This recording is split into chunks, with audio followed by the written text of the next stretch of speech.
हैं, सब माला जपने लगे, राम राम राम राम।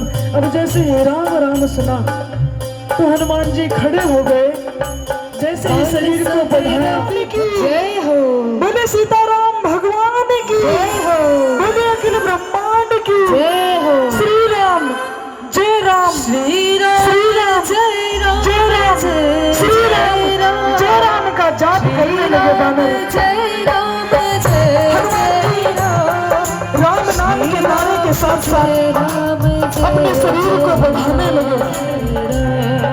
जय श्री राम जय राम, जय श्री राम, ऐसा कहकर के अपने शरीर को बढ़ाने लगे, जय जय जैसे पवन की भांति शरीर को किया और पकड़ करके मुख खोलती है और उसका भक्षण करती है। ऐसी अद्भुत कला जानती है सुरसा। अब जैसे ही राक्षसी ने ठास भर के हनुमान जी महाराज को उनकी परछाई के माध्यम से पकड़ा और अपने हाथों पर पकड़ लिया और कहने लगी, मुझसे बचकर के कहाँ जाओगे? समुद्र में ऐसा जीव कोई नहीं जो मेरे ऊपर से गुजरे और वो गुजर करके चला जाए। और जब शरीर बढ़ाते बढ़ाते जितना शरीर हनुमान जी बढ़ाए उससे दुगना मुख सुरसा अपना मुख को खोल ले, बढ़ा ले। सुरसा ने बहुत बड़ा मुख मेरे पास आगे बढ़े, जैसे ही लंका की गलियों में घूम रहे हैं नगर के, तो हनुमान जी चारों ओर देख रहे हैं लंका की भव्यता। इतनी सुंदर सुंदर अटारियां, अटारियों पर जैसे साक्षात विश्वकर्मा ने कंगूरे बनाए हो। कंगूरों की कटाई छटाई इतनी रमणीक है, बहुत सुंदर है जी लंका। और हो भी क्यों ना, राजा प्रताप भानु को, राक्षस जाति रावण को जो मिली है संपत्ति, देखिए संपत्ति चाहे किसी भी प्रकार की हो कभी नष्ट नहीं होती। अंदर आओ, क्या काम है? भेंट की हनुमान जी ने कहा, विभीषण मेरे पास समय नहीं है, मैं राक्षस की नगरी में घुस आया हूँ, राम का मैं दूत हूँ और मैं माँ जानकी का पता लगाने आया हूँ। भैया तुम मुझे कोई राम के ही प्रेमी जान पड़ते हो सके तो मुझे सीता की सुधि बताओ, कहाँ पर है जानकी? विभीषण ने कहा, अच्छा सुनो, मैं जान गया हनुमान, तुम देखो इस वाटिका में। हनुमान जी जैसे ही अशोक वाटिका में प्रवेश किया तो एक अशोक वृक्ष के नीचे जैसे ही माँ भवानी को देखा तो हनुमान जी ठहर गए, खड़े हो गए और सोचने लगे, ये जगत की जननी है, स्त्री स्वभाव है, हो सके मुझे जान। उछल करके बैठ गए किसी एक वृक्ष की डाली पर और विचार करने लगे विवेक से। देखे, जब जीव का विवेक जागृत होता है तो संभल संभल कर कदम उठाता है, सब ऐषणाओं पर अपना अंकुश रखता है। ये विवेक का कार्य है। चंद्र भगवान की जय हो। इतनी बुद्धि से अशोक वाटिका में प्रवेश किया। उसी समय रावण वहां पर आया और जानकी को प्रलोभन देने लगा और कहने लगा, जानकी देखो एक माह बीत गया, अभी तक राम नहीं आया, तुम छोड़ो, उस बने मानुष को छोड़ दो, वन में विचरण कर रहा है, उसके पास है ही क्या? देखो मेरे पास सब कुछ संपदा है, समृद्धि है, सोने का महल है, तुम कहो तो पूरी लंका की दासियों को तुम्हारी सेवा में मैं निवृत्त कर दूं, तुम्हारी सेवा में मैं लगा दूं। जानकी ने एक तिनका उठाया। देखे, जानकी जगत की जननी है, किसी से पर्दा नहीं करती, सर पर पल्ला नहीं रखती, जगत की जननी है जानकी, पर दुष्ट आत्मा से आड़ भी लेती है। वहीं से तिनका उठाया और रावण के सम्मुख किया और बस एक बात कही जानकी ने, और कुछ नहीं कहा। रावण से एक बात कही बस, और आकर के माँ जानकी के सम्मुख खड़े हो गए हाथ जोड़ करके। जानकी डर गई तो हाथ से उनको अंगूठी दी और कहने लगे, मैया मैं राम का दूत हूँ।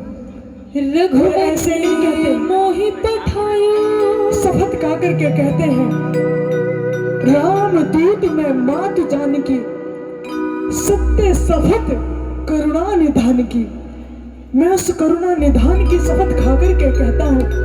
अब करुणा निधान क्यों कहा हनुमान जी ने? क्यों? क्योंकि कभी कभी करुणा निधान जानकी ही राम को कहा करती थी। तो जानकी समझ गई। यहाँ पर भी समझ नहीं आया तो अंगूठी पर जिस प्रकार रघुवीर लिखा देखा तो जानकी जानती है अंगूठी माया से निर्मित नहीं हो सकती, और ये अंगूठी रघुवीर के अलावा किसी के पास भी नहीं हो सकती। जिसको दे राम उसी के पास हो सकती है।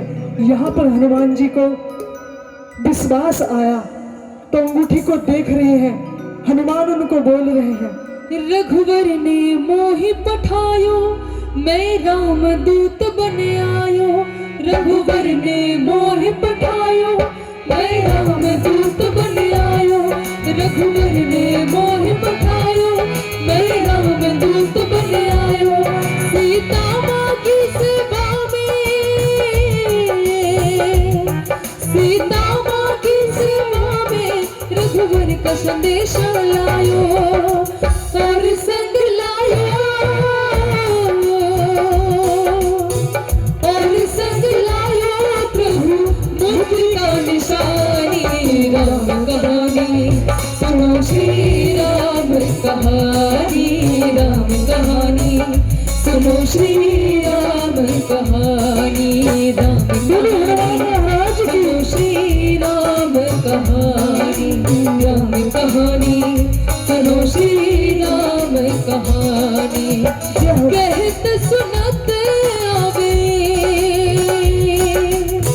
कहत सुनत आवे अखियों में पानी। राम कहानी सुनो श्री राम कहानी, राम कहानी सुनो श्री राम कहानी। रघुवर ने मोहि पठायो, मैं राम दूत बन आयो। रघुवर ने मोहि पठायो, मैं राम दूत बन आयो। सीता माँ की सेवा में, सीता माँ की सेवा में रघुवर के संदेश लायो। राम कहानी सुनो श्री राम कहानी, राम कहानी सुनो श्री राम कहानी, राम कहानी सुनो श्री राम कहानी। बोलो सीता रानी की जय हो, बोलो राज की जय हो। बोलो जय श्री राम। इसी के साथ हनुमान जी ने मैया से कुछ बात की। जब विचार विमर्श हुआ, थोड़ी आस जगी तो जानकी कहने लगे, हनुमान तुम्हें एक बात बताओ, मैंने तुम्हें इससे पहले कभी देखा नहीं। रघुवीर ने तुम्हें देखा, तुम्हारी मित्रता कैसे हुई? तुम सेवक नाता नहीं है? कई जन्मों का मेरा प्रभु से नाता रहा है। तब तो तुम नहीं थी, तब भगवान छोटे थे, तुम भी छोटी रही होंगी। तब मैं उनके जन्म के समय देखने गया था बहाने से। क्यों? क्योंकि मेरा बेस बानर का है, कोई मार करके भगाना दे।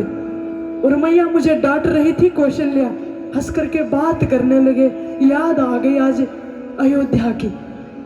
हनुमान जी को जैसे देखा तो हृदय धैर्यमान हो गया जानकी का, और थोड़ा आंखों में आंसू पानी भर करके कहने लगी, हनुमान एक बात बताओ, मेरे हृदय को पूर्णतः विश्वास नहीं होता। रघुवीर कैसे आएंगे? समुद्र को लांग करके तुम कैसे आए? समझौते का प्रस्ताव रखेंगे? तो हनुमान जी खड़े हो गए, मैया तुम उनको जानती हो, बहुत ठीक है, पर मैं उनको तुमसे अधिक जानता हूं। राम समझौते का प्रस्ताव अवश्य रखेंगे और मूढ़ को अवश्य सिखाएंगे, पर ऐसे तुम्हें लेकर के नहीं जाएंगे। अगर ऐसे तुम्हें लेकर के जाना होता तो मैं तुम्हें अभी लेकर के जाता। तुम्हें इस प्रकार मैं अशोक वाटिका के नीचे उदासीन मन के साथ मैं तुम्हें देखता नहीं। अभी कहो तो तुम्हें कंधे पे ले उठा करके और एक छलांग मार करके मैं रघुवीर के पास तुम्हें ले जाऊं मैया। पर मैं दूत हूँ, राम का मुझे आदेश नहीं है। बस मुझे यही आदेश है कि मैं तुम्हारी खोज करूं और तुम्हारा पता दूं। मैया, एक काम होकर के मुझे बड़ी खुशी होती है। तुम कहो तो रावण की वाटिका में बहुत सुंदर सुंदर फल लगे हैं, मुझे भूख लगी है। तुम अगर आदेश दो तो मैं थोड़ा फल खा लूं। तो जानकी समझाने लगी, हनुमान के हो जाओ, तनिक बैठ जाओ और जाओ। मुझे पूर्णता विश्वास है तुम राम के दूत हो, रघुवीर के। जाओ, जो तुम्हारा मन करे तोड़ करके फल खाओ। जाओ, मेरा आशीर्वाद है तुम्हें। ऐसा सुनते ही इस डाली से उस डाली, उस डाली से इस डाली, कुछ खाते हैं, बानर का स्वभाव है। कुछ खाते हैं और कुछ तोड़ करके फेंकते हैं, और फेंकते ही नहीं, द्वार पालकों को दूर से ही मारते भी हैं। जाड़ा है ना, ऐसे ही चाहते हैं राम के दूत कोई आर्यव्रत की धरा पर पैदा हो और राक्षसों की षड्यंत्र रची हुई उस अशोक वाटिका को इस प्रकार उखाड़ करके फेंके। इसीलिए सुनते हैं रामचरितमानस। हनुमान जी ठास करने लगे। जैसे ही रावण तक बात पहुंची तो अक्षय कुमार को भेजा। जैसे ही अक्षय कुमार को देखा, हनुमान जी ने एक ही बार में उसकी गर्दन को पकड़ा और आकाश तक ले गए और फिर धरती पर पटक करके मारा। अक्षय कुमार ने अपने प्राण वहीं पर छोड़ दिए। हुंकार भर के बुलाने लगे, आओ, आज तो मुझे अपने राम का काम करने का सौभाग्य मिला। उसी प्रकार जब राक्षस दौड़ करके रावण के महल में पहुंचे और कहने लगे, बचाओ महाराज, बचाओ, आज लंका नहीं बचेगी। तो मंदोदरी ने रावण से आकर के कहा, महाराज छोड़ दो जानकी को। ऐसी वाणी सुनकर के रावण को क्रोध आ गया और अपने ज्येष्ठ पुत्र मेघनाद को कहा, पुत्र जाओ तो तनिक, तुम्हारी माता का धैर्य टूट रहा है। मेघनाद जैसे पुत्र के रहते हुए मंदोदरी का धैर्य टूटे, ये कैसे हो सकता है। मेघनाद खड़ा हुआ, अपनी भुजाओं को फड़फड़ाते हुए अशोक वाटिका में प्रवेश किया और जैसे हनुमान जी को देखा, बहुत भांति प्रकार के प्रयत्न किए हनुमान जी से लड़ने के लिए। हनुमान जी ने अक्षय कुमार की भांति मेघनाद को गर्दन पकड़ करके उठा लिया और जैसे ही पटकना चाह गई, कंगूरों पर खड़ी हो गई और देखने लगी राक्षसियां हनुमान जी को। हनुमान जी कुछ फल खाते हुए जा रहे हैं रावण के महल में, और जैसे ही रावण के महल में पहुंचे तो रावण से जैसे ही नेत्र मिले तो हंस पड़े हनुमान जी। रावण ने कहा, बड़ा दुष्ट प्राणी है, ये कौन है? ये बानर कौन घुसा है अशोक वाटिका में? ये बानर के शरीर में कोई बलशाली राक्षस है। इस अटारी से उस अटारी कूद रहे हैं बानर की भांति। बानर का स्वभाव है पूंछ को घुमा घुमा करके रावण की लंका में आग लगा दी। राक्षस विचलित होकर के आज रावण की लंका को जलते